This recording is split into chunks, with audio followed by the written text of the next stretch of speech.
Never did, or she leased the building. Okay, but I was reading in here, it's putting a hardship on BB Cruise and Cafe. So that's what I'm asking. Yeah, she couldn't afford her rent, so the landowner, let her out of the lease.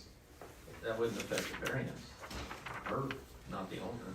Yeah, he was just being nice, she just wasn't making enough money to afford rent, she let him out, and now he's trying to come up with a different plan to make his, make it a little bit more affordable for a restaurant to take half of the building, and then also put in apartments where the city and community need affordable living down here. I just. And this is only gonna be at the 107, not the 109, Yeah, correct? we're just talking about 107 today. Okay. I have one more question about the fire. I'm assuming, as our fire chief's here. I'm assuming you went everything over with him as far as what's gonna be required for fire related. Me and the building inspector went over this and what we're gonna require. We haven't been talked to anybody from the property owner or this gentleman. But we will require sprinkles and an alarm system in the units. And if they do all that, you're okay with this? Yes. If it was okay. Yeah. Any other questions for the applicant? All right, go ahead and have a seat. Thank you so much. Thank you.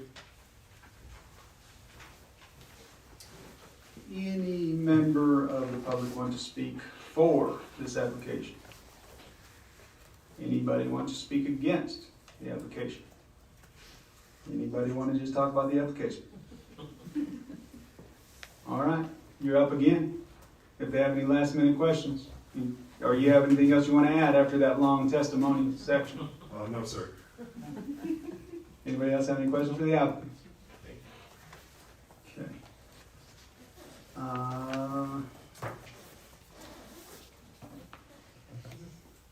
I'm gonna just add a comment to you. I would say that the undue hardship is that a 4,000 square foot restaurant in downtown Payette is very hard to fill.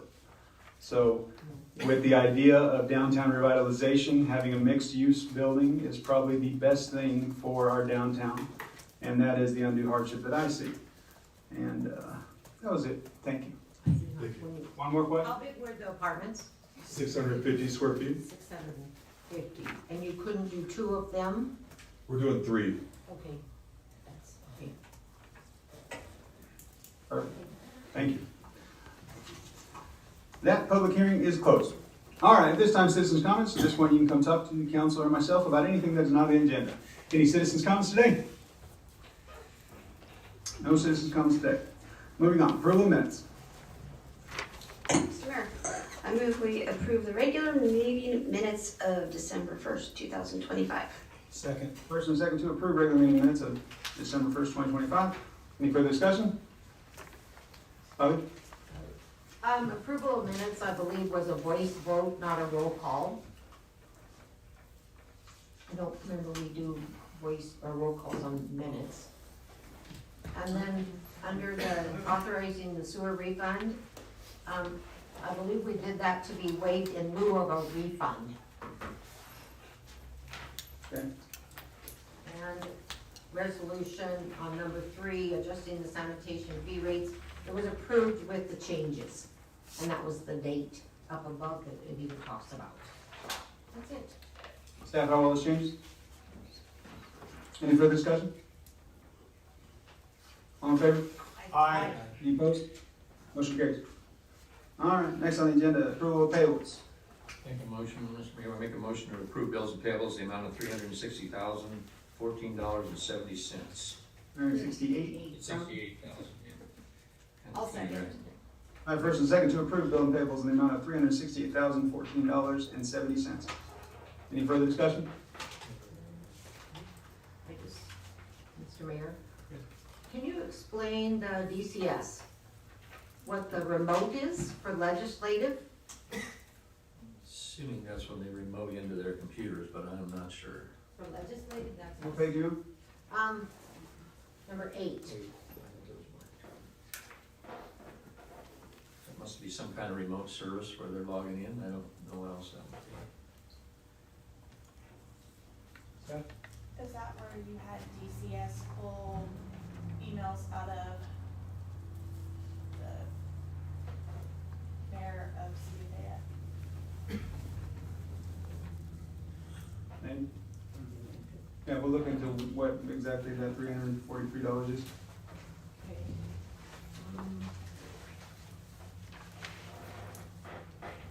That was like Barry already asked about the state for medical, it's not the police, it's the fires, but she already knows that one, so. Mr. Mayor? On the one internet that says admin, it's from FMTC. I'm just curious why that was, It's not in the ground, and if it's the over the air, we have to pay for it. where's that one going to? And also the phones that we got in City Hall for when we had to upgrade for long distance, we have to pay for the equipment fees, not the service. Everything else was covered under the franchise fee, besides their wireless, that whatever that's called, the tower to tower, and the equipment for the long distance. Where's the tower on admin? I know there's It one. might not be an admin, it's an airport. Well, the airport's on here. I knew that one. You're seeing an There's admin? $234 on admin that I wasn't sure what we were paying for. Most likely the equipment. It's just equipment? That's what the phones, That makes sense. Is that a monthly charge? Oh, they won't sell you the phones? I thought we owned our phones. Well, we had to upgrade when we lost our long distance, and this was the cheaper route to go. And then we actually didn't end up having to pay for the service, which they were the ones that came back and said, hey, we shouldn't be charging you for this. So that was good. At this point, general fund probably couldn't afford to buy a $10,000 system at that point in time, which this was mid last year. We didn't think we had the money. You probably could buy it now. IP phone, so that's what I wondered. Okay, I didn't remember seeing that before, but maybe it was there. They also want to stamp not paying our bill, as you know. Yeah, that one, you shut the airport off, didn't you? We were trying to figure out what we were paying for, what we weren't paying for, and getting there. All right. Any further discussion?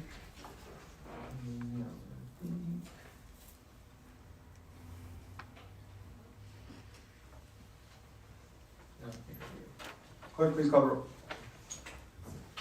Wickersham, Yes. Steiniker, Key, Yes. Patrick, Yes. Franklin, Yes. Black. Yes. Motion carries. All right, agenda items first. Mr. Mayor, Yes. I move we add an agenda item for the impact area in the county planning and zoning meeting last week. Something that we need to get done as soon as possible. Okay. Second. First and second to add agenda item number 11 to talk about the impact area and planning and zoning meeting in the county. Any further discussion? All in favor? Aye. Any opposed? Motion carries.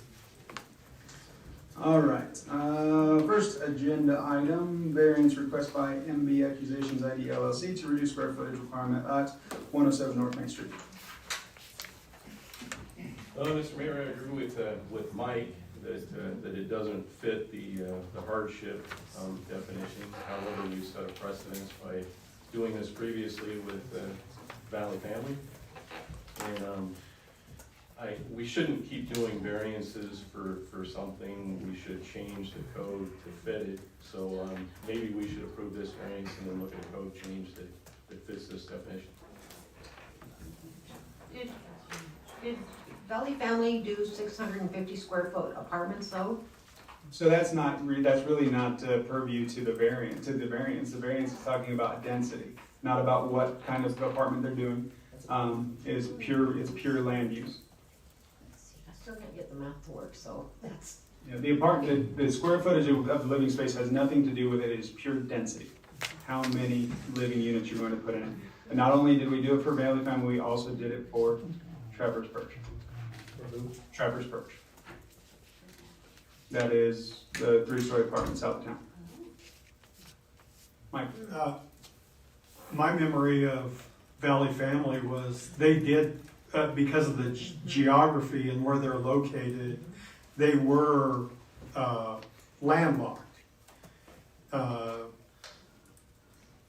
there was nowhere else to go, and so my memory is they made a pretty good argument for the variance. How were they landlocked? Well, It's the shape of the shape of the piece of property there.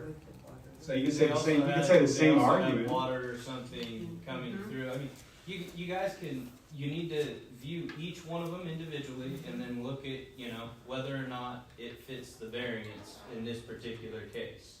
So is there something unique to that site that wasn't caused by the owner, that results in an exceptional circumstance that would not apply to every other owner in that class? And then if there is, would that result in the undue loss in value of property? If all those things, if you believe those things because of a characteristic, whatever characteristic you decide, if you believe it meets that, then you can approve it. But you're not bound to approve something just because you approved a variance in a different case. Each variance that comes before you should probably be looked at, you know, according to what's in the public record before you, and then make a decision based off of that. That makes sense. We have to have the hardship stated correctly and you hinted at it, but it's commercial buildings don't have the same surrounding land that a house would. And this is a density issue with living units per, you know, acre or living units per square foot. So we'd have to figure out a statement that has to do with commercial buildings being different than residential buildings. But I don't know what that is. Did you see in the planning and zoning minutes, it did say that they were having a discussion to amend the commercial code from 35 to 25, so they're trying to make the steps to make it permanent. I mean, I agree. This is what we need. Things like this is what we need downtown, where there's limited space. But, you know, like we've always said, if we don't agree with the ordinance, let's change the ordinance. And it sounds like the planning commission has begun that process. I would say that the undue hardship could be that the fact that all downtown buildings are built on zero lot line and you don't have the ability to buy more land to get your square footage for density seems like a pretty good hardship to me. Kind of across the same line. The one advantage that location has is the parking. I mean, they do have parking. Off-street parking. Yeah, and so it wouldn't necessarily be on street.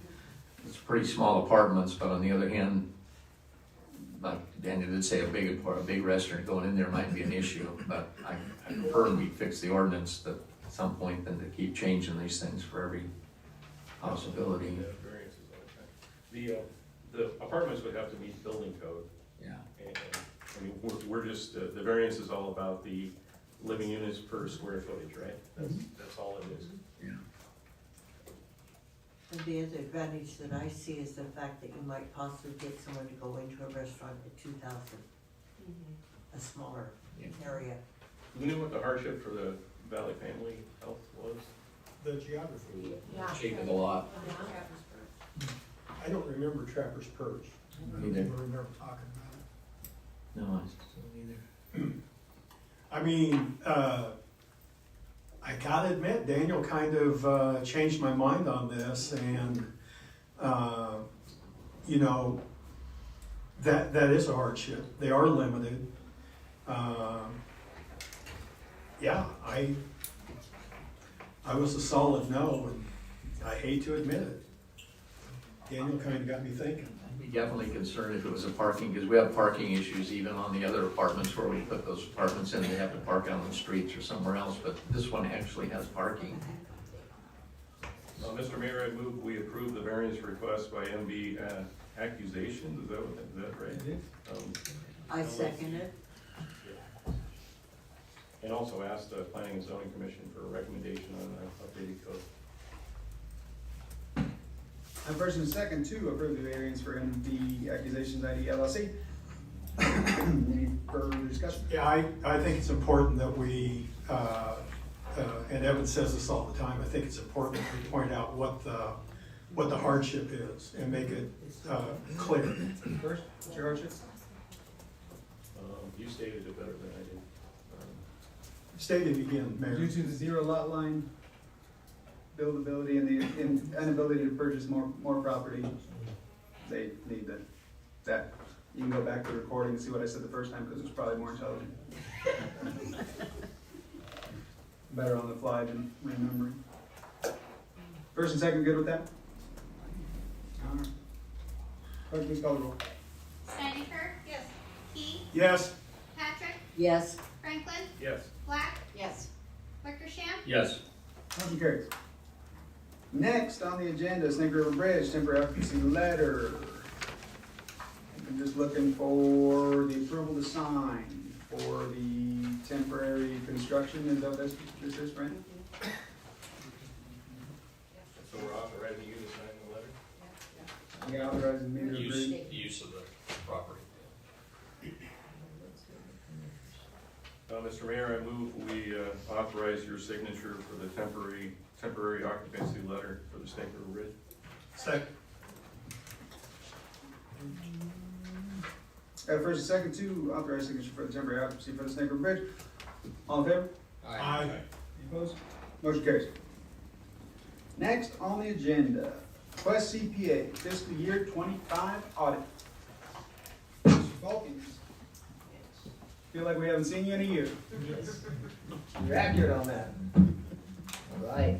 Good evening, Mayor and City Council. Kurt Folke with Quest CPAs. Here to go over the audit. I believe you have that with your packets there.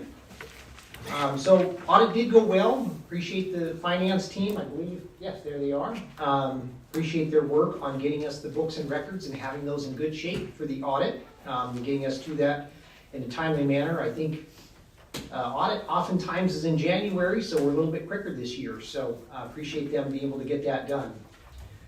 In the audit here, there are two reports from us as the auditors to use the council. First one is on pages 1 through 3. And that report there on pages 1 through 3, what that's telling us is that we've audited the numbers that we'll look at here in just a moment. We believe those numbers are accurate and we can rely upon them. The second report is on pages 40 and 41. Is that your numbers or our numbers? And both numbers in your packet. If you don't have those. Bottom right numbers. Bottom right corner numbers. Okay, after 4, okay, which page, sorry. No problem. Page 40 and 41, bottom right corner. That second report right there, what that's telling us is that while we're designing how we're gonna do the financial statement audit, we're also looking to ensure the city has the basic internal controls and compliance that Idaho cities are supposed to have.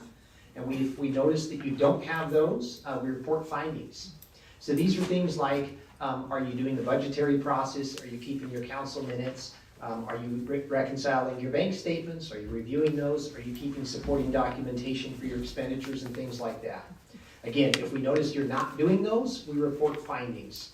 There are no findings in this report this year, so that's a good thing, but if there was, we'd go over those, report those to you folks, and then you would take action on what the best thing is to go forward and resolve that. All right, let's shift over and see how we did financially this year. We do that in two pieces. We look at what's called the governmental funds. Those are reported on page 9, or I should say starting on page 9.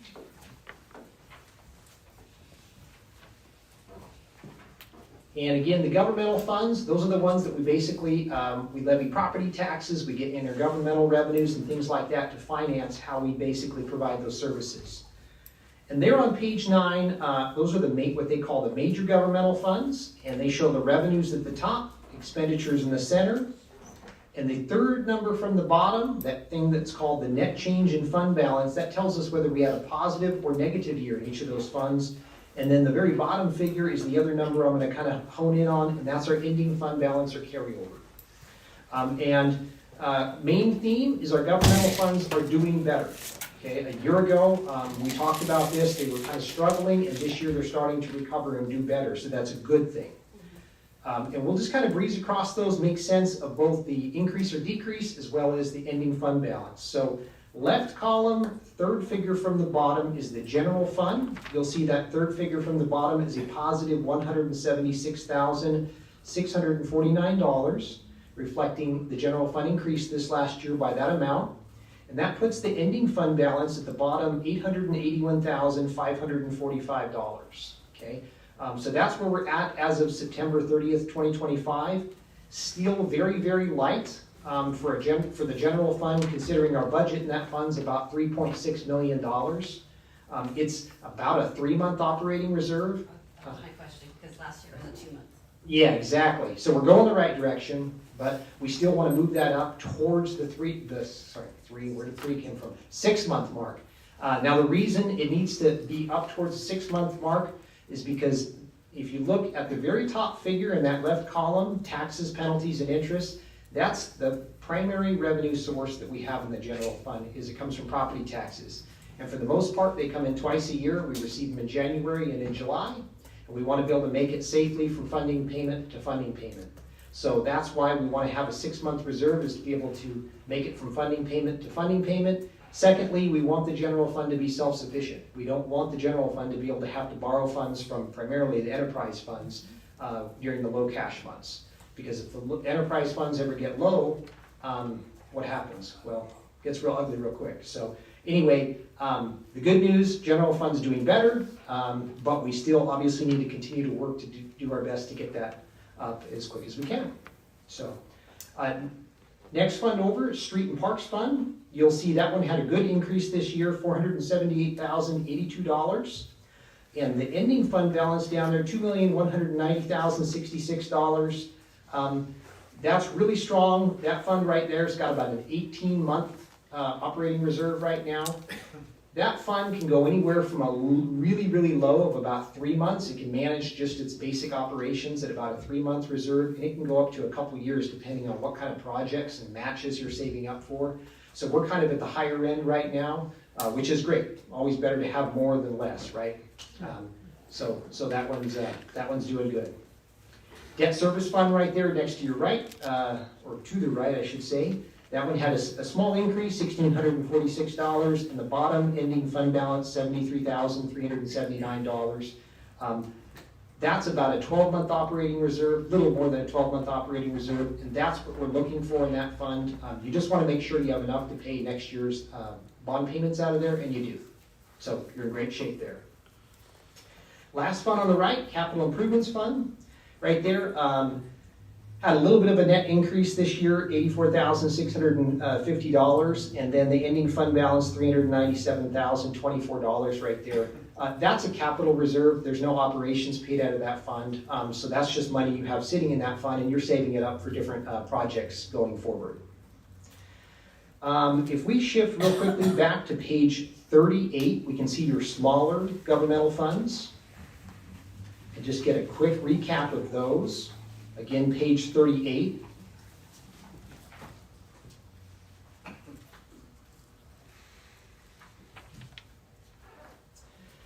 These are, starting in the left column, library fund, and we'll just kind of breeze through them the same way we did those earlier governmental funds. Library fund, left column, third figure from the bottom, a positive $24,402. The library fund did good, operated positively. Ending fund balance, $226,443 at the bottom, now up to about an 8-month operating reserve. And we want to make sure it has at least a 6-month operating reserve, so it's on the positive or surplus side of it. So library fund's doing good. Next fund over is your tort fund. Tort fund right there, you'll see had a very positive year, $71,675, and an ending fund balance of $82,907. What kind of happened there in your tort fund is you shifted some of the payments, or basically allocated a portion of the payments of the tort, right, or the liability insurance out to the enterprise funds, so your expenses decreased from this direct fund right there, and they got allocated out. So essentially, that's why we're showing the large increase right there this year. So it's kind of hard to measure and say exactly what, your fund balance or whatever. If you continue to do that going forward, you have a very strong fund balance. If you decide not to going forward, well, can't really tell you exactly, but normally, again, you paid around $100,000, a little over $100,000 out of it. This last year, you kept about $46,000 in there, and then you allocated a portion out to each of the 2 large enterprise funds. But essentially, obviously doing fine right there, right now, in terms of the funds you have in there. Recreation, you'll see that one right there took a decrease, third from the bottom, $22,719. A little bit had to do with some timing of some projects that got done right at the tail end of the year. but it still has a fine fund balance right there. This has been one that's kind of been tricky for the city of Payette, but it's still doing okay. You'll see the ending figure right there, $887. That's about exactly a 6-month operating reserve, and that's ensures that fund's in good shape. So still doing fine. Obviously, we don't want a bunch of huge decreases going forward, but as of today, it's doing well. And then last on the far right, your airport fund took a very, very, very small decrease, $253, third figure from the bottom. And the ending fund balance, $33,986, about a 3-month operating reserve. Airport fund doesn't have, it gets most of its revenues from fuel sales and whatnot, which we don't have to, they don't come in every 6 months or anything. So really, for the most part, that fund seems to do fine on just a 2 to 3 month operating reserve, and it's at 3 months, so it's doing really well. Page 39, real quick, to wrap up these governmental funds. Promise we're getting there. There on the left column on page 39 is your old revolving loan fund. It really doesn't have much in terms of activity right now. It's just accruing a little bit of interest. So the bottom figure right there is $107,445. Again, really haven't done anything with that fund, so it's just kind of sitting there accruing some interest. And the middle column is that sidewalk fund that you folks established a few years back. Each year now you've had some projects out of that, so you've kind of been spending that down. And you got a net overall decrease this year, but again, it's a project-based fund. It doesn't have an operational reserve you have to keep established or anything. So bottom figure there is $7,764. So those are the governmental funds. Again, as a quick recap, they're all doing fine. Better than last year. General fund's the one that we want to keep our eye on and just do what we can to kind of continue to build up as we can moving forward. Enterprise funds are recapped on page, let's see if I can get there. Not as quick as scrolling through this as my kids are, but okay, page 13.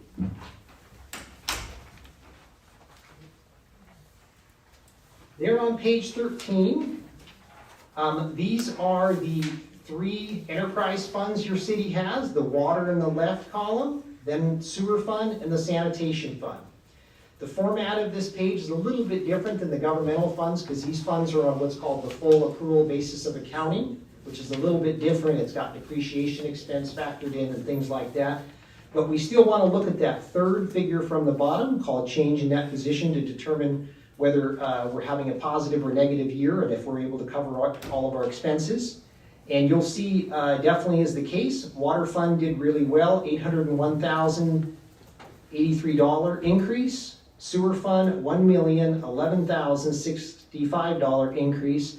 Sanitation fund's your one that's down, $49,994, but that's not for operational purposes. If you go up 2 figures from that $49,994, you'll see a positive $104,734.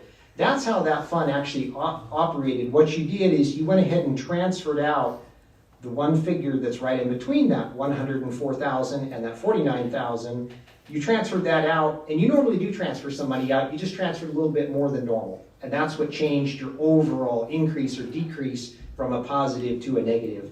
I don't remember exactly what the normal figure is you transferred out, but you transferred out more than normal, and that's what kind of made it look like it was an overall decrease this year. But I think what is most important for you to look at is, are we, from a perspective of charging versus paying out bills, are you covering your bills? And that $104,734 figure is the accurate number to look at for that. And it is. So obviously going forward, we wouldn't transfer out more than normal every year. This, I think, was a catch-up year, if I'm guessing it correct. Yeah, they missed a year. Okay. So, What do you mean we missed a year? They missed a year of transferring, the year Mary retired. Yeah, we went back and looked at the audits and we found where in a particular year, the funds were not transferred like they should have been from that fund to the general fund.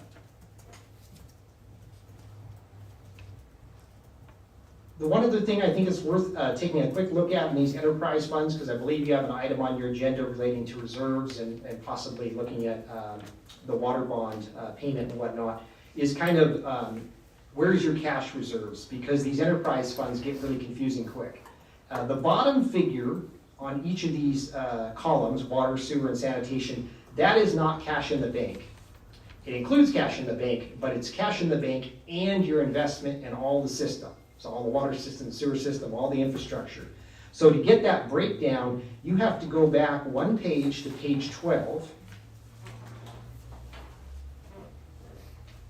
This is a different financial statement here. It's kind of a balance sheet, if you will. And on page 12, the second figure from the bottom is what's called the total net position. It's kind of your fund balance or your equity, if you will.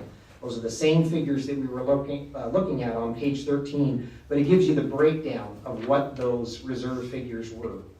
The top figure, and we'll just use the left column, water fund as an example. The top figure, net investment in capital assets of $3,103,481, that's the investment in the water system. So we can't use that obviously to pay bills. That's what's in the ground and whatnot to make sure we can provide water services. And the next figure down is restricted for capital projects. That is cash and investments, but that is specific money you have set aside for capital projects. So we're not going to use that for operational stuff. The bottom figure of those three numbers, the unrestricted piece, $4,164,974, is your cash that's set aside by you folks that you've built up that you can use for operations, paying off debt early, if that's what you so choose, and so forth. So in terms of you looking at this and being like, okay, do we have money to pay off debt early or whatnot, those are the numbers that would be worth looking at. So, or some good numbers to look at anyway. Same thing with the sewer fund. You can see that right there. It's unrestricted portion, $5,956,997, and then sanitation, $155,215. So those are your reserve portions. And of course for water and sewer, it is for operations, but of course some of that you're probably building up for different projects that you have in mind down the road too. So lots of numbers. Obviously the enterprise funds are doing well. So I don't think there's anything there that I would look at and be like, hey, we really need to have this on our radar. But okay, any questions or anything you want me to go into more detail for you? On page 43, the investments, the rating schedule.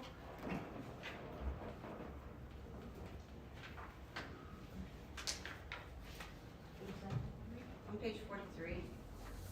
Of our packet of his report. Oh, okay, never mind, yeah. 43, I'm sorry. No, it's Cash not. and Cash and investments? 19 on your page. I would just say, yeah.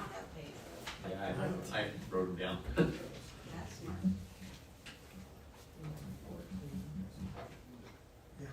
That is a little bit tricky, isn't it? Got different page numbers and stuff. Okay.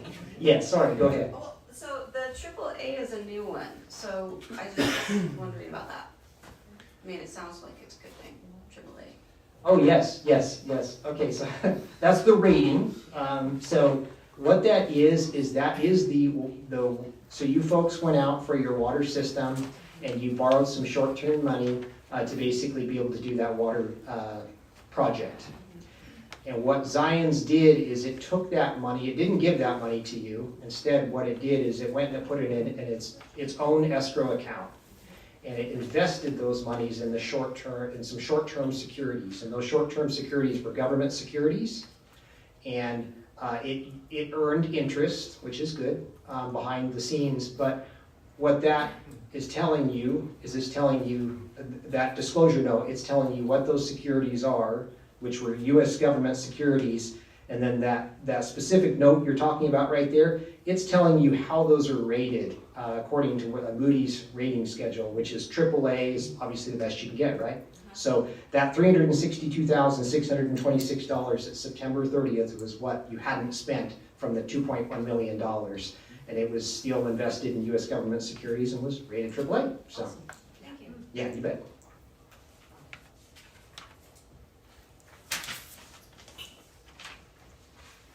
Any other questions? No, but I have a spreadsheet. Okay. Imagine that. So, you're gonna take that, so you had given this to us before, but not in a spreadsheet format. So you were talking about the general fund and how we're now in the black. And Year, you mean? yeah, positive year, 176,000 in the black. And so I went back to 2017, and there's only 2 other years in all of those years that we weren't in the black, that we were in the black for only those 2 years. The 22 and 21, and that was from the sale of the brickyard. And so I know we'd gotten that before, but I wanted to show you this in combination with the audit that we had a really good year last year. If I, Let's see. One question, Mayor. What was Percy funded at this year? What was the percentage? Let's take a look.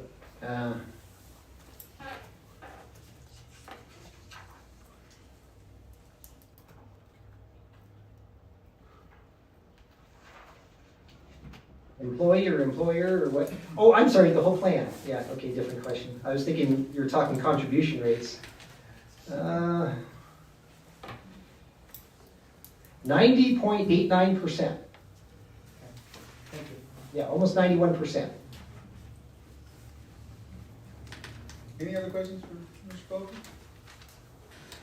No? Well, thank you, sir. Thank you. Thank you. Have a great evening. Thanks, you too.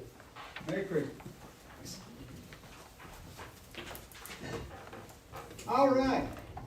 Next on the agenda. Authorized repayment of Zion's Bank Loan 20th Street Reservoir. Did I miss one? Council approve and accept fiscal year 25 audit. Mr. Mayor? Yes. I make a motion that we approve and accept the fiscal 25 audit as presented. Second. First and second to approve and accept the fiscal year 25 audit as presented. Any further discussion? Clerk, please call the roll. Franklin, Yes. Black, Yes. Wickersham, Yes. Steinecker, yes. Patrick, Yes. Key, Yes. Motion carries. Next, authorized repayment of Zion's Bank loan for 20th Street Reservoir. So looking at the cash balance in water right now, and I still think there's a little bit of money in that investment fund. I don't think we pulled all of it, because we paid some of the note with cash, right? I believe you're correct. I would suggest that the council approve to at least pay $1 million, even if that $1 million does include the lesser amount of what was left in the escrow. So if there's $200,000 in the escrow, $800,000 would come out of water cash. What is the amount we actually owe? $2.1 million. And do we not, according to his thought, he's probably gone, have enough to pay that?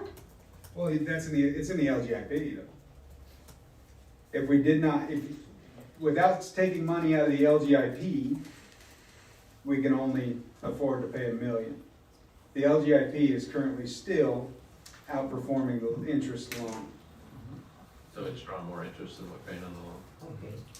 I can't imagine there still being 250,000 left.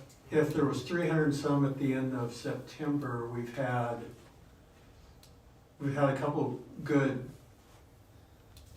payoffs since then. Is that where we paid the contractor out of, right? That is correct. But there's also, I think there's 3 bills that we haven't requested reimbursement for.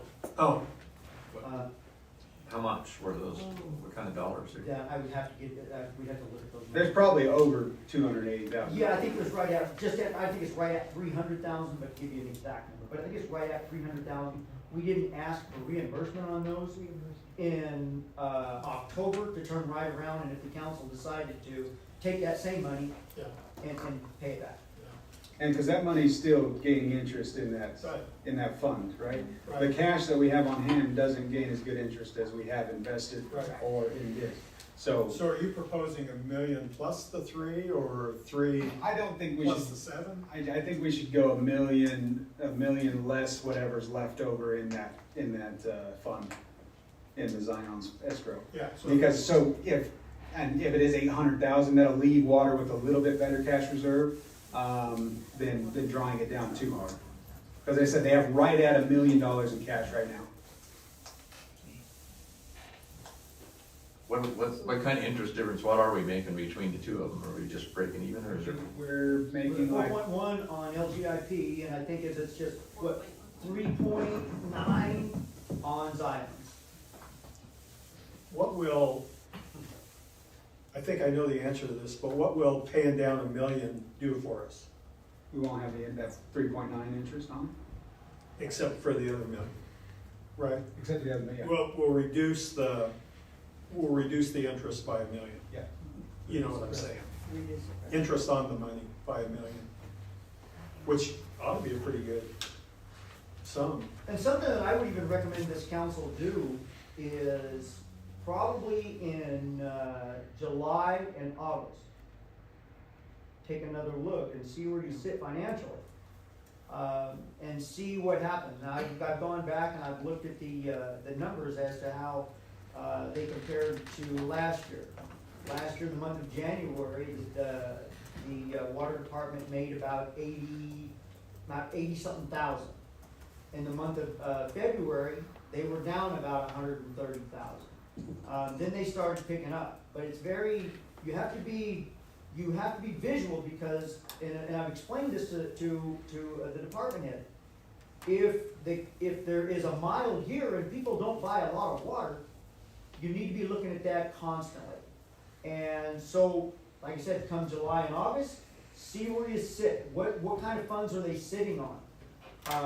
And if they are sitting on enough funds to get them through the rest of the year, without putting them in the red, the council may want to take a look at maybe making another payment over and above the $1 million that, or whatever the council decides. Even if they decide to make a payment now, take a look at it again later on in the year. And remind me, what was the downside about borrowing from wastewater? You'd have to take it out of the LJP. Oh, okay. Yeah, and basically when we put all of this together, we basically gave the spending authority to the council just in case when it was put together, you didn't know where the numbers were gonna fall. So it gave the council options if they decided to, with a clean sweep, pay it all off. If the interest rates Right. turned upside down, it gave you guys more options based off what happens with that.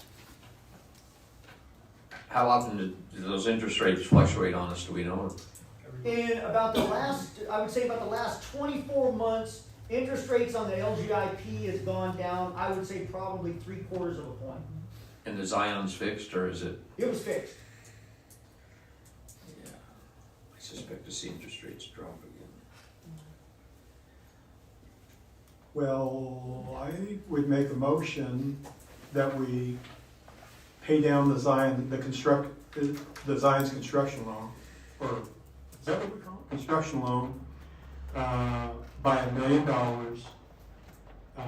with a combination of whatever's left, in the reserve, escrow, plus, and the additional money coming from water, to equal $1 million. That wasn't very clear.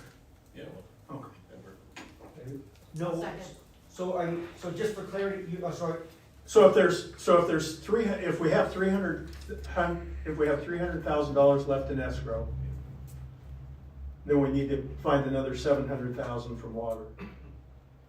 That's right. okay, but you said wastewater, so Oh, if I said wastewater, I didn't mean. Oh, okay, he said wastewater, that's. No, I heard water. Okay. I'll second one. I did. I have a first and a second to approve the payment of $1 million utilizing the escrow account and whatever is left over to make $1 million out of water cash account. Any further discussion? Clerk, please call the roll. Patrick, Yes. Key, Yes. Wickersham, Yes. Black, Yes. Franklin, Yes. Steiniker. Yes. Motion carries. And we have officially saved the fee payers from 10 years of interest. Well, minimum 10-year of interest. Yeah, we're also on a 30-year bond. 30-year bond. I mean, That's huge. That's the part, really, that's really huge. Next up on the agenda, wastewater rate study, Keller and Associates. Justin, come on up. Thank you. Well, congratulations, by the way. That's a great accomplishment. I hope your patrons come to know that and appreciate it. First, I want to just recognize my associate here with me tonight, Daniel Waterman. He actually did most of the work, to be honest with you. So we are happy to be here tonight, and I don't want to bore you. This is going to be very similar to a presentation that we shared with you about, 8 months ago at this point, about the water project and the water utility. And so we'll follow the same outline in a lot of ways. And so if I'm boring you, just tell me to hustle along. At the same time, I don't want to gloss over information that's important for you to know as you move forward. And your accountant gave really kind of a nice introduction, because it's exactly what we're going to be talking about. He was talking a little more than just the sewer system. So if you can just click through the slides, as maybe I give you a point here. Our objective today was to review, first of all, review past sewer usage, and then summarize and document the historical expenses and revenues of the sewer utility. Use that information, and then also establish a replacement budget for your sewer infrastructure, and then develop a water model, a water usage spreadsheet model. Actually, this is a little unique to your sewer, which sounds a little counterintuitive because we're talking about sewer, but the fact of the matter is your sewer bill, as you know, is calculated based on a base rate and your water usage, potable water usage. And so to correctly forecast what your revenue would be based on different rate structures, we actually downloaded every month of water usage for every customer in town for 12 months. And then developed a spreadsheet model of that, and then use that to forecast what your revenue would be based on different usage scenarios. Okay, we're going to come back to that. But so that was part of the effort. Using all of that information, then we developed a spreadsheet forecasting tool for different sewer rates, such that you could keep a viable and sustainable sewer utility. We then compared both the projected rates and your historical rates to other communities in the area. You'll see tables, you remember that from last time. You'll see those same charts, but for sewer, great. And then the last part of the process was to review your connection fees and calculate what the theoretical maximum connection fee you could charge for your sewer utility. We'll compare that to what it is today, and then compare that to other communities. So that's generally what this presentation is going to go over, okay? So go ahead and go to the next slide. A couple key things to note. She's busy, it's all right.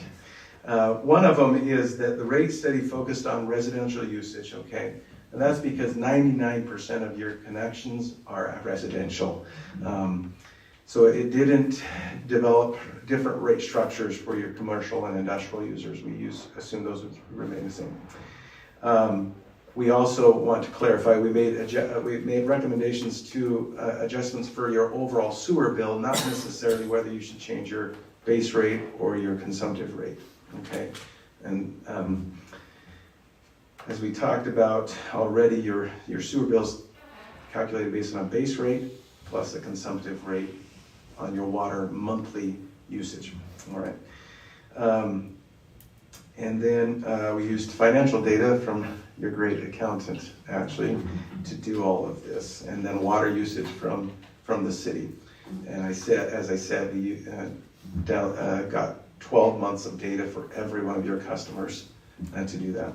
So, couple just summary bits of information. And this chart, if you compared it to the water, it would be almost identical. So we used the same growth rate that was in your water forecast for the sewer. Okay, and those both, that came from your master plans. And it's 0.7%. Right? You have a total of about 2,827 sewer EDUs, well, sewer and water.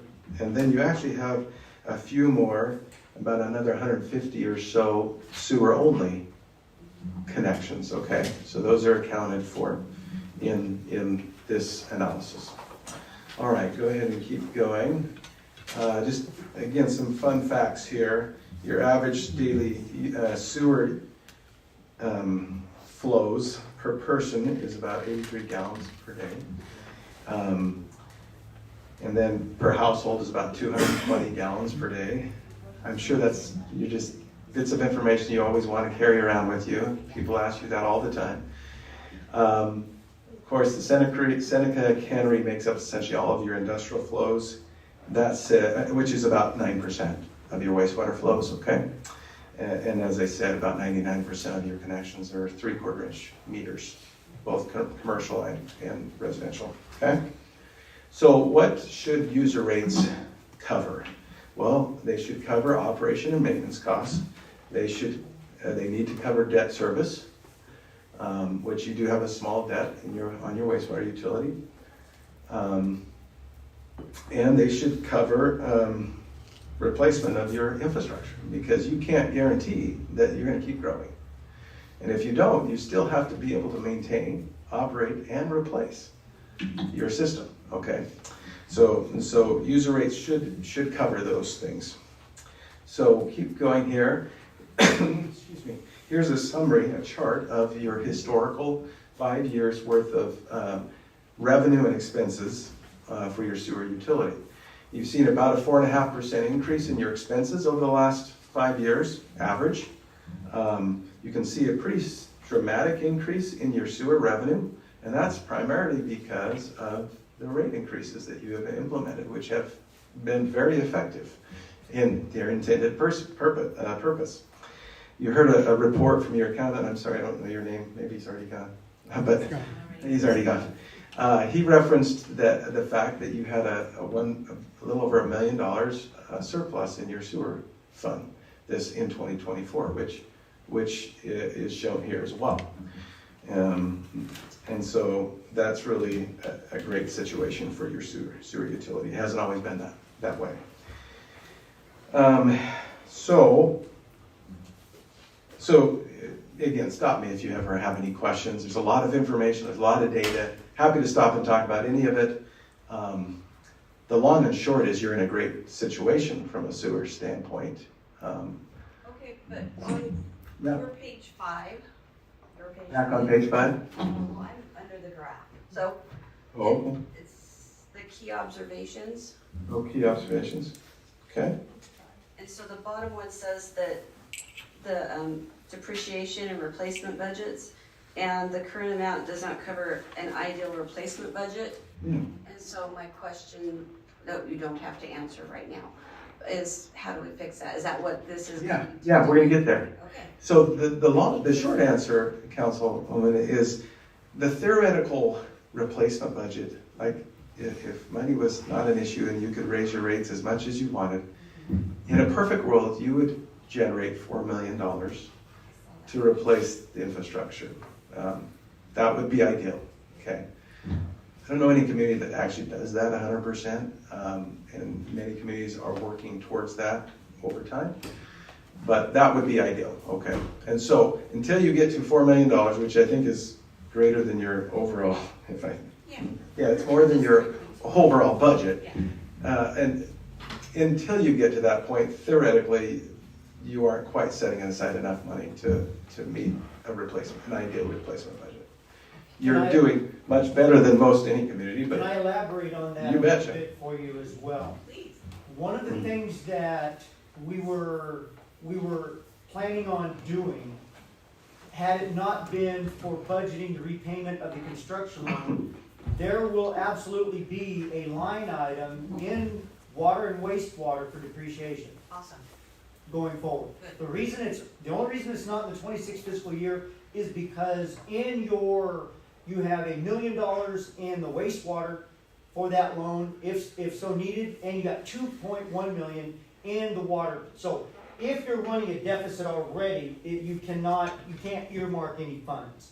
But because next year, hopefully those are out of the way, then we can start earmarking those funds. It is a great tool for this body to look at, because now with that in there annually, you can see how inflation chips away at your departments, and then it's a great gauge to know, okay, if I'm budgeting $100,000 this year for depreciation, and then the following year that drops down to 80,000 without doing any more projects, you can kind of see that ticking away. Now, in addition to that, if the wastewater department is doing a $500,000 project where they're replacing line, that $500,000 is also going towards depreciation, because they're replacing the line that's already in the ground. You're doing exactly what the depreciation money was for, yeah, well said, thank you. Did we answer your question, Councilman Snyder? Okay, great, okay. Well, we'll keep rolling here. So, one of the things that the city, your staff asked us to consider, and so this is information only, I'm not proposing you make this change or anything like that, I just want you to know this information. As I said, your sewer bill is calculated based on base rate plus the consumptive rate times how much water use is used every month, okay? The reality is that some of the water usage in the summer months never makes it to the sewer, right? It could be used for irrigation purposes or car washing or other things, okay? There are some communities that rather than charge based on the average monthly water usage, they actually charge for the average winter water usage, okay? Which some believe is a better indication of what actually gets into the sewer system, and you pay to treat, okay? And so we did look at a scenario, what would it be like and what would happen to your revenue if the city changed from monthly water usage as the basis of calculation of your sewer bill to winter average, say, December, January, February, or pick whatever months you want. That's, I think, the ones we used for this. What would happen to your revenue? And so in short, actually, can you scroll down one page? This is, then we'll come back to the page before. This is your actual water usage every month for 2023 through 2024. Okay, we use those months because those are months we had audit information. We needed to correlate it with. We didn't have your audit for this audit that you just got reported on. We didn't have that at the time, so we used the most recent information for which we had audited water revenues for. Okay. And so you can see the average winter that we used is the red mark. And so, during the winter months in spring and late fall, water usage is about close to that red mark. And then in the summer months, you can see it exceeds that. So if you were to say, okay, as a community, we're going to actually change our rate structure so that we're going to calculate the sewer bill based on that red line, the average winter usage, then you would not receive the revenue that you currently are receiving for any water usage above that red line, right? Because they're not going to be paying for it. And so your revenue would drop about 9% in the course of a year based on your hard data. Like we took your exact water usage, plugged in every account, and calculated what their monthly sewer bill would be based on this rate structure. And it resulted in about a 9% drop in your revenue. And so, if you were to do that, and you wanted to keep your revenue the same, so you make that 9% of revenue loss back up, in order to do that, you would have to raise your base rate about $2.40, okay? And so, if you did that, some people's sewer bill would go up by $2.40. Other people's sewer bill would drop because they're the ones that are in the category of paying more during the summer months, so their bill would actually go down.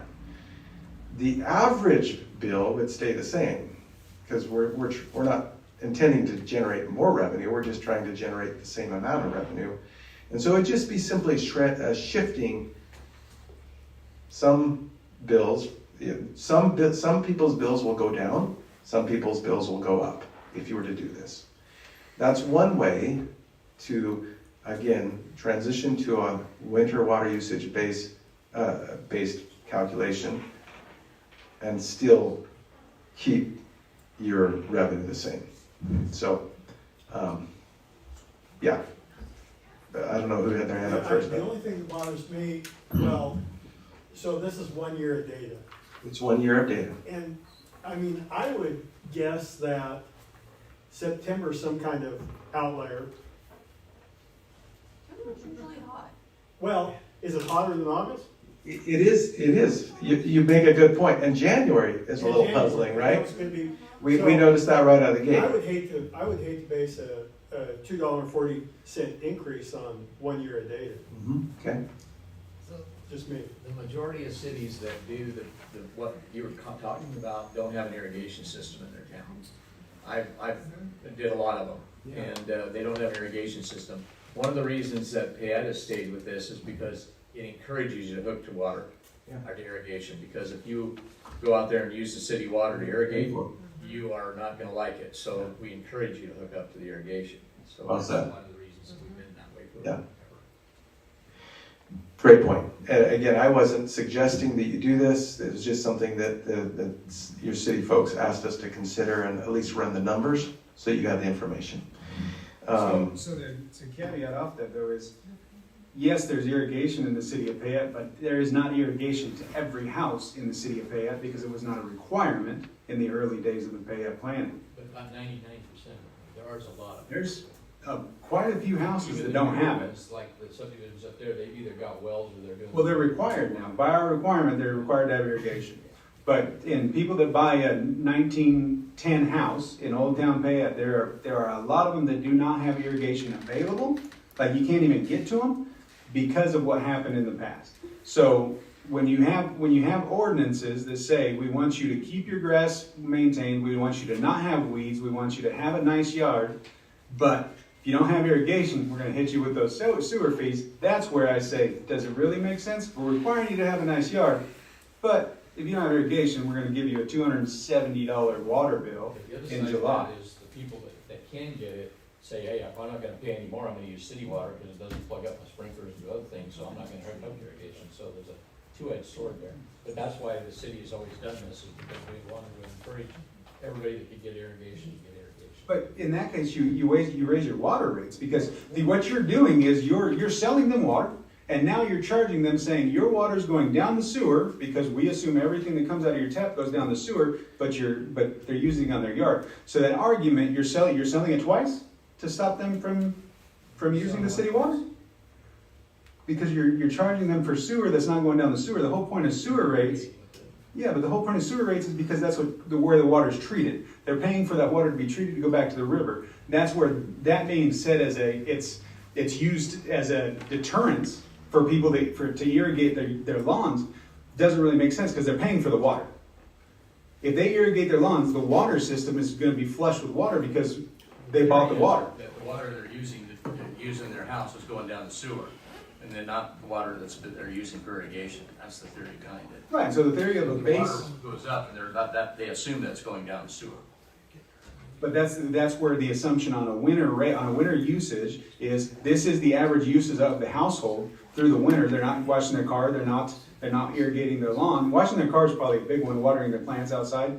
That is the thing. That's not going down the sewer, so why charge them for it to be treated? If you want to worry about them watering the lawn and truly on water usage, then you raise the water consumption rate, right?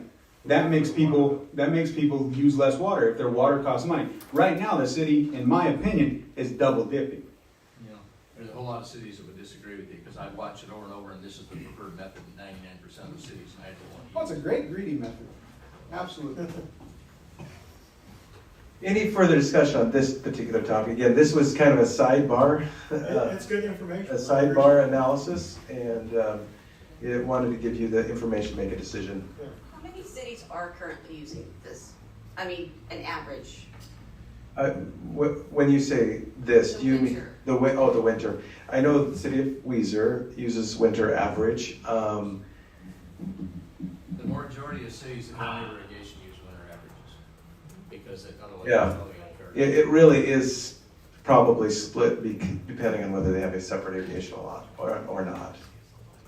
Then it always got down to the point, which months do you want to use? Yeah. Because some months, if you pick September, it's a hot month, so Mhm. then you have to kind of ballpark. You have to kind of, there's always some contention on that point. Don't update your computer. One comment.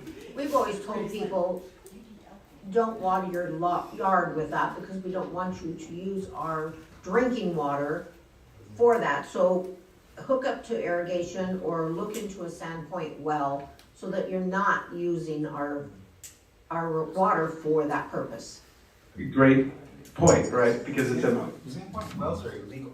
Are they? I don't know. You cannot drop a Sandpoint. Okay, a regular well then. I don't know. your point is important though, and that is it's the most expensive water to irrigate with, Yes. right? Because it's, For us to operate and get the water, so we've always told people, try not to use our water for irrigating. that's a good message, and it's sound. Okay, we're gonna keep rolling here. Go to the next slide, and this comes back to your question, Lori. What is the ideal replacement budget for your system? And so that's what this slide shows.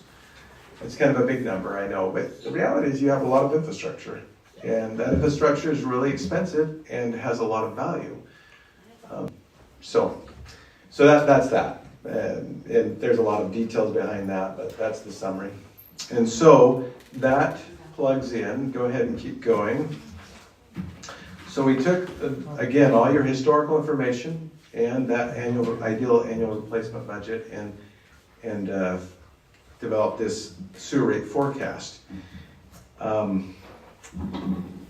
What is proposed here is a 3% rate increase each year, which translates to about $1.50-ish a year, okay? As we heard earlier, last year you had a pretty significant surplus in your sewer utility, about over $1 million. So it's about 25% of your theoretical replacement budget, and that's what this projection and forecast is it will fund about 25% of your ideal annual replacement budget, which doesn't sound that great, but the reality is it's better than many communities are doing, right? Most don't do anything. They don't do anything. All they do is fix the things that literally break every year, and nothing strategic or proactive. So you're doing, by setting aside $1 million or over $1 million every year, not only does it allow you to fix the things that break that year, but you also have this great fund that can be used if larger components break, or if you want to plan a replacement of this well or this lift station. You have the money in the bank to do it. You don't have to go to bond every time you want to do a major project, even if it's a replacement of your existing infrastructure. So that's what this represents, and David has some comments here. Yeah, so, something else, and you're currently working on a CIP for the wastewater treatment plant. Yeah. So yeah. So there is a tool for this council moving forward. Once that get that CIP, then capital improvement plan. Thank you. So basically now you can look at, okay, what kind of funds do you need to have 5 years down the road? What projects do you have scheduled? Then during budget cycle, you can compare what you have, what's your budget, and what's being done. Now, it is just a guide because things happen and things have to leapfrog over the CIP, but it is a good tool for this council to look at when you're talking about that very thing on your depreciation. Yeah, well said. When you have a rate structure that can support proactive planning, coupled with a CIP that's real and usable and living, that's like such power for you as council members and for your staff to maintain your system. So my experience has been, we had a CIP for our utilities, and it was good for about 3 months. So, I understand what David's saying, but that hasn't been reality. It is not a working document. You talked about. It lists the projects, that's good information, but the cost, just in 3 months was not realistic at all. Is that the 2020 plan? I would say that was a particularly 6 months. Particularly 8 months. unique situation because of what happened with COVID. I think COVID really did skew the market on construction. Yeah. And, we've seen construction kind of drop in the past year, and you're always gonna have that ebb and flow, and the contractors are gonna charge what the contractors charge. And you just hope that they need work and they're gonna come in cheap. Because, no matter what number any engineer firm puts on a project, they're gonna be wrong one way or the other. True. You just hope they're wrong the way that helps the city, not leaves us $2 million short. I definitely agree with Daniel on that, because there was a window in there during that COVID and just after that, I don't think any of us ever saw rates go through the roof like they did, and it was just unpredictable what they had. Well, and even with the reservoir, we look at the reservoir, we spent $2.1 million to build that reservoir. It was estimated to be 3.7 from 1.2. So really, there was only a $900,000 swing, and that's a lot better than the $2.6 million swing, or $2.4 million swing that they projected. So I think with construction, it's hard for anybody, even if they're doing it daily, to say what it's gonna be in 12 months. Your point's well taken though, Mike. It is a challenge for sure, especially in a climate where there's significant changes in inflation and materials costs. I would still submit to you that it's still a great, powerful tool. It's good information, to know You what the need to have project it. is. So, I think, I agree with that. It may not have been the cost we looked at, but we knew what infrastructure we had to fix. And that was what we were looking at over a period of time. We had this infrastructure that we had projected out to fix. and you're strategic and intentional, right? And so, the other thing it gives you the ability to be is opportunistic.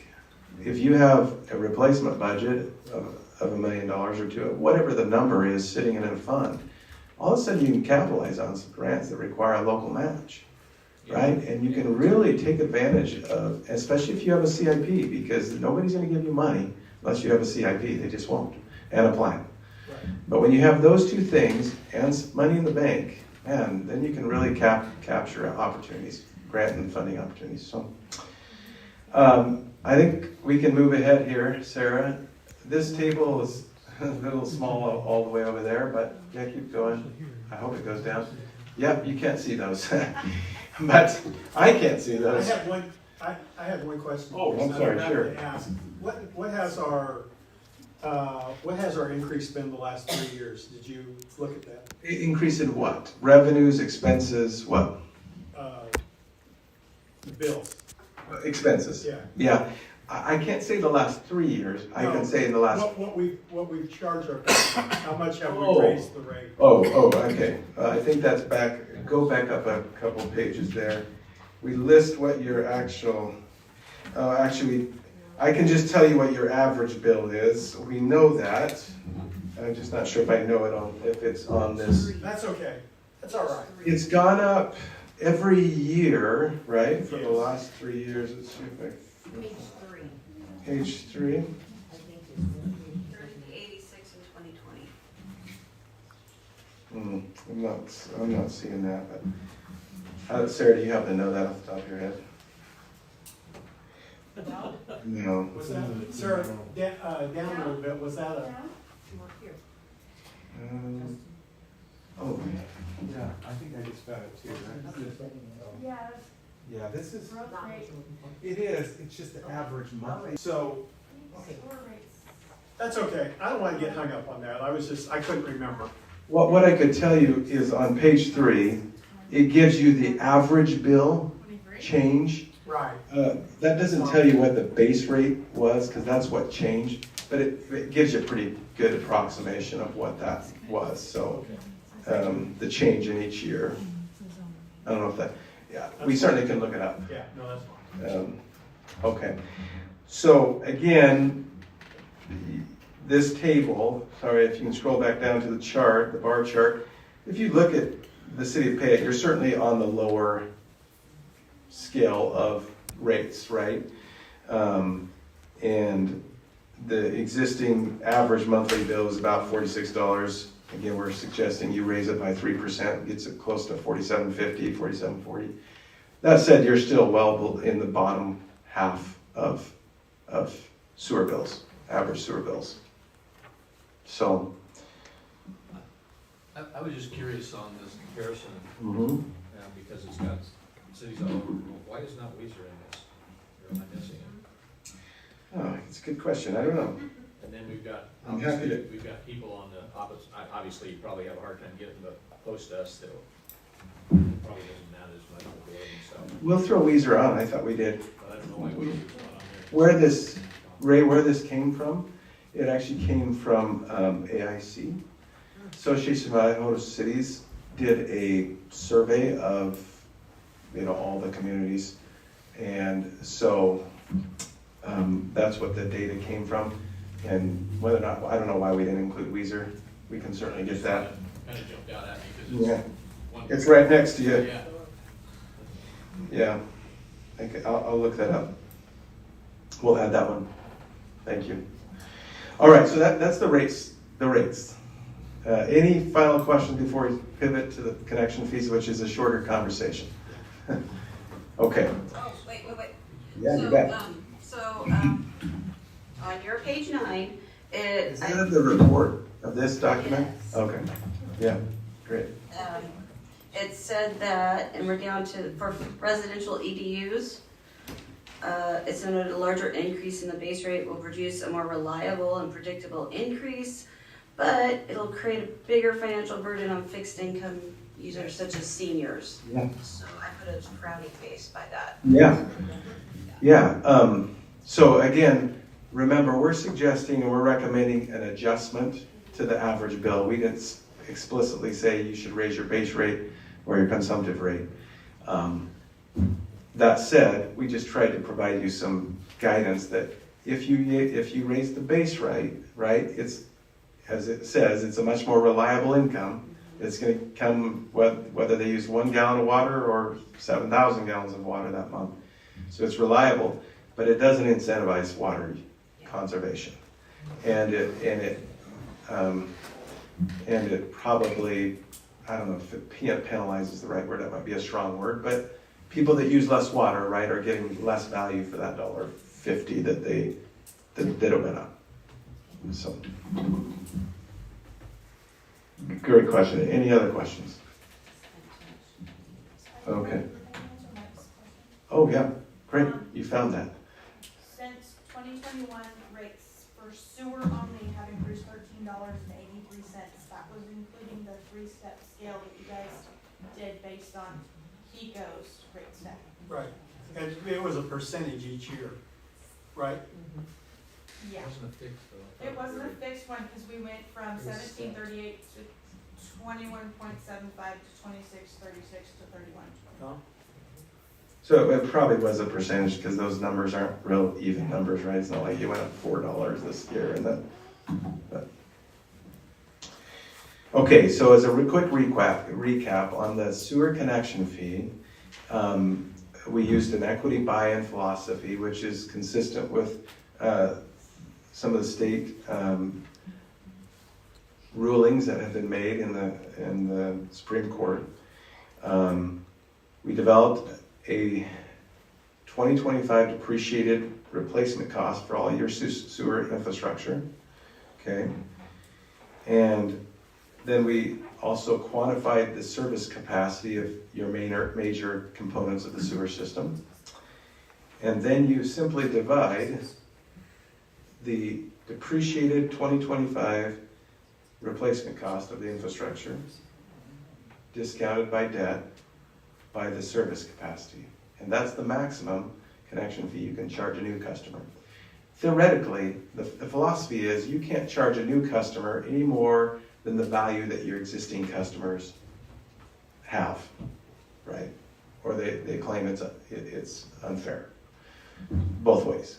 And so that's the philosophy, and there's a lot of, details and guts in the middle of that, but that's essentially the philosophy. So the next page here is the replacement, is the asset inventory for your sewer system, and it amounts to about almost $83 million of value in that infrastructure. But then you have to discount it by depreciation, right? Because if you have a Cadillac and it has a $30,000 purchase value, but it's 30 years old, it's not worth $30,000, right? And so you have to depreciate it by the remaining life, and then you have to depreciate it by debt, because theoretically you don't own it yet. And so after doing that, then the number drops to almost exactly half. It's funny how that turned out. It's literally almost exactly half of the replacement value, okay? And then that number is divided by the service capacity, and it translates to a connection fee, a maximum connection fee of $3,836, okay? Your current connection fee is $3,500. So you do have some room to move up, not a lot, but you do. And so if you want to scroll to the last page there, Sarah, I think that's the last page. Well, one more. Any questions how this was generated about? No? Okay. Last page is just, again, a comparison table. And as you can see, you're on the low end. So you certainly have, the market would suggest you have room to increase it, and the calculations would suggest you have room to increase it by at least 300 and some. That's the presentation for tonight. There's other supporting documents, but I'm happy to respond to any other questions that you have. Any questions on the rate study? I have this bounce around my head. I gotta say it out loud. I know it's dumb. But if you know your operating expense, and you know how much additional money you need for the infrastructure, the investment, why don't you just divide that number by 3,000 connections? Yeah, and everybody pay an equal amount. You mean a flat fee? Yeah. Yeah, some communities do a flat fee. I would say that is definitely less frequent now than ever, in part because it doesn't incentivize at all if water usage or water conservation. And the fact of the matter is, the more water you produce, the more costs that you have. It's more expensive. And so most communities see a flat fee as it disincentivizes water conservation and proper use of water. And I will say also, it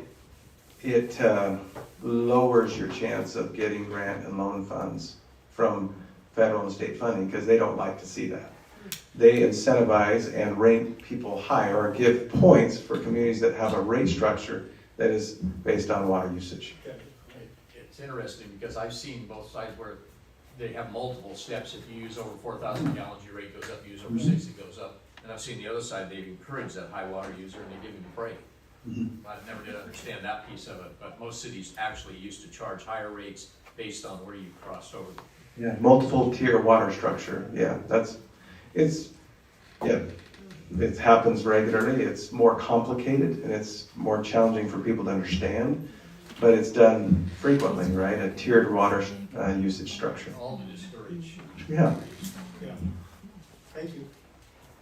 Thank you, Justin. Questions, and we'll add Weezer to the charts and then finalize this I think I'm actually up next. Do you want me to stay here? Next on the agenda, resolution 2025-12, small Okay. grants, Iowa project. So the next two agenda items are for grant applications related to your transportation system. I will tell you that we are working with your staff to submit two grant applications, one for your water system and one for your wastewater system, due the first week of January. And so to update update your master plans. And so those will be submitted here in the next couple weeks, which is a great thing for the city of Payette. These specific applications are through LTAC, the Local Highway Technical Advisory Council, which provides local funds for transportation. And both of them relate to the Iowa Avenue, improvements to Iowa Avenue. The TAP grant stands for Transportation Alternative Program. It's specifically for pedestrian improvements, sidewalk, pathways, pedestrian lights, things like that. Has a $500,000 maximum grant amount, and the local match is 7.38%. So it's really small. So if you were to get the full $500,000 grant, your match would only be $36,700. Okay. So in front of you for both of the projects is a resolution that authorizes your staff to submit the grant application. Okay. Doesn't obligate you to the money. You could get awarded and then say, never mind, we don't want to use it. But the application opens the door, and the authorizing resolution, it has to be submitted as part of the application. So that's what you have in front of you, I think, for both. For both. The other program, the small urban program, is a roadway funding program. So it has the same amount of match, 7.384%, but this one has a grant amount of $3 million because it's intended for roadway improvements, not just pedestrian, like sidewalk and things like that. So again, both grants we're applying, or it's proposed that you apply for both grants to improve both the roadway of Iowa Avenue and the pedestrian facilities, sidewalks, things like that. And so the hope is that you get both, use both monies to improve the whole corridor of South Iowa Avenue. And then to clarify, the reason that it got transitioned to South Iowa Avenue is because 7th Avenue North, east of Iowa, is not what? A major collector. According to who? According to federal highways. So sadly, your transportation plan shows 7th Avenue, Iowa as a major collector. But it is not that in the federal highways road inventory, and it's like a hard no. Like if it's not in the federal highway system, you will not be eligible for the money. How do we get it? So there's a process to go through, and this all came to light in the last 3 weeks, or two weeks actually. And so there's an application process, but to do that, it takes 3 to 6 months, Ray, to go through that. And it has to be done before these applications are reviewed. It's not going to happen. So working with your staff, we decided to pivot to South Iowa Avenue so you don't miss this funding opportunity. What's the award time? They announce the rankings in usually March or April of the year of next year. Amy, did you have something else? No, just that I am working on that. I'll have to do traffic counters. So we have to pull traffic counts. You actually have to get written approval from both the county and the city, since you both own the right of way on 7th Avenue as well. So those are the things that you have to submit with the change of classification. I'm talking about 7th Avenue now. So that's all in process so that you're set up for the next time, but there's no way we could turn it around and it get processed in time. So 7th east and west of Iowa. 7th east of Iowa. Yeah, East. west it is. West it is. Literally right at your project boundary in the federal highway system, it changes to a local road. Well, I'm sure there's a lot more traffic on there than there was when they surveyed it. Correct. Your transportation plan, I think, is 15 years old. Yeah. So it's due to be updated, which there's grant money for that, but you can only submit one application. You can either submit for a transportation plan update, or you can submit for actual money to improve your roads. Your staff decided, let's put the money in the roads, we'll do the plan later. Or you could self-fund the plan update, right? It's a lot lighter lift than $3 million. And what portion of Iowa are we gonna target? From Wayne Drive Oh, you got it. back to First Avenue South. First Avenue South's already widened, but there are sections that don't have curb gutter and sidewalk on that. So mainly from Farber to Wayne Drive, that section of narrow, partially county, partially city stuff, so we're working with the county to get some. And about how long is that? What Just about. Half a mile. Okay. 0.43 is what I measured out as. And about 500 feet of existing curb and gutter that would need to be put in places towards First Avenue where there isn't any. Right. And I figured do it all in the same project, so it makes sidewalk, curb and gutter through that whole corridor. So what about safe routes to school? Are we eligible for? So Safe Routes to School is now called TAP. Oh. They Yeah. changed it. They change the name like every 2 years. Okay. Yeah. So one other reason that this is so important, that because we trade with Fruitland every other year, this is our year to apply for the grant. So if we didn't apply for it, I know, like I said, we're asking a resolution to approve $3 million. If we don't get this applied for, we won't be able to apply for 2 more years. Is this for this budget year or for next budget year? Well, this would come in the next budget year, Okay. but the application is due in January. The money wouldn't, well, I'm sorry, the money wouldn't even be obligated or available till next fall. Oh, okay. If you got funded, right? They make the announcements in spring and then the money gets obligated for the next fiscal year. And then these are federal aid projects, okay? You should know. These are federal funds. So it's like a 5-year process, just so you know. Unfortunately. But that's why you only have to pay 7.38% of the bill. So again, what's being asked of you is to authorize the mayor to sign the authorizing resolution, and then there's a right-of-way certification form. I don't know if that was in the packet. I don't think it actually has to be authorized by the council. It's just a document that says that we'll have to get some right-of-way. Mr. Mayor, I'll make a motion that we approve resolution 2025-12, authorize the mayor to sign that grant application. Second? First and second to approve resolution 2025-12 and authorize my signature. Any further discussion? Clerk, please call the roll. Key, Yes. Steinecker. Yes. Franklin, Yes. Patrick, Yes. Wickersham, Yes. Black. Yes. Motion carries. Next, resolution 2025-13. Mr. Mayor, I'll make a motion that we approve resolution 2025-13, authorize the mayor to sign this grant application.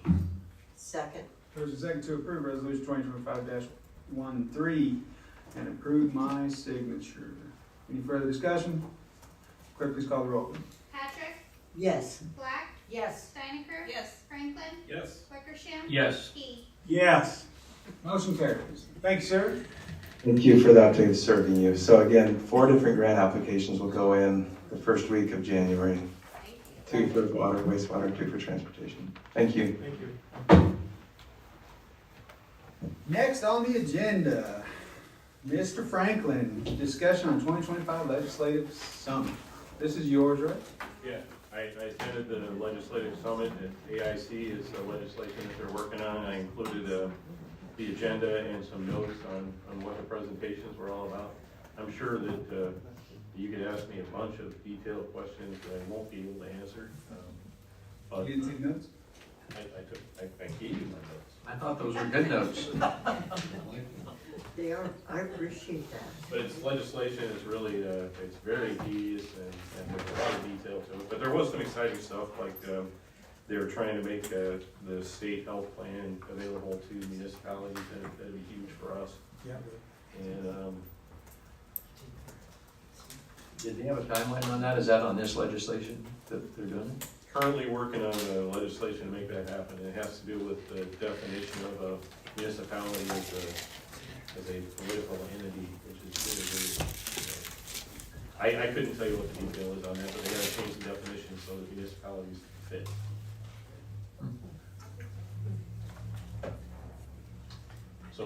further questions, we can move along.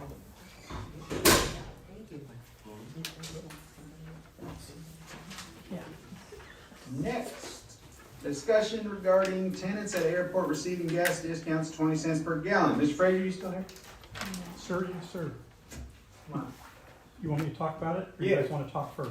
You can talk first, tell the history, why we discussed, why it happened. Okay, thank you, Mayor and council members. Why does the Payette Airport provide discounts for certain members? Back, I think it's about 2023, November 2023, we discussed this as an airport commission. Having never been a member of an airport commission before, I didn't know anything about giving discounts. One of the members of our council is an airline pilot who brought it up, and we discussed it at several meetings. How would we do it? Why would we do it? And what we talked about and we agreed to, and the mayor knew about it, and David and Sarah and Jamie, was to give a 20-cent discount if you had a hangar lease, or you have anything that you have a lease. Just because you have an airplane sitting out in the tie down, you don't get a discount on fuel.